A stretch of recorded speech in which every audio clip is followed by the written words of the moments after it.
And he says, they'll build an embankment, surround you, and close you in on every side, and level you and your children within you to the ground, and they will not leave you one stone upon another, because you did not know the time of your visitation.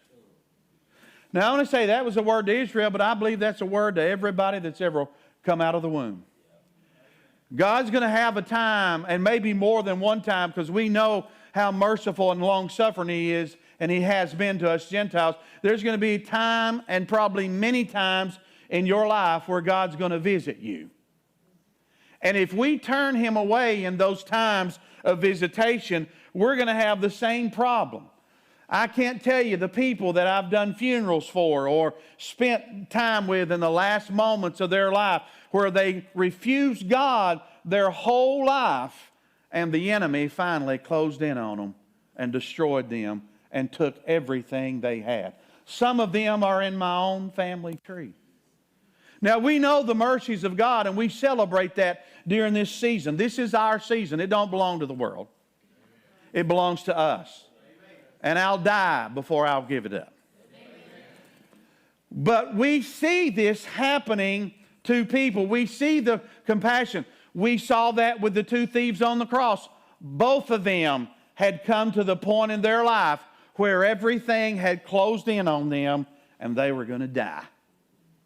One of them reached out in desperation because his last visitation was the Son of God hanging beside him on the cross. If you think Jesus don't go the extra mile, you better think again. He was right there that day visiting that criminal in his last moment, offering him salvation. And he took it. He finally took it. The other one refused it.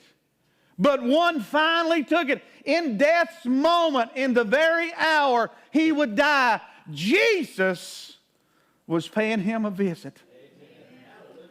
Hallelujah. You ought to give God praise. So we know how merciful and long-suffering God is, even with stories like that, but really 99% of us, and all of us should have this testimony, but some people still have a little pride in them, I guess. 99% of us can look in the mirror and know how long-suffering and merciful God is.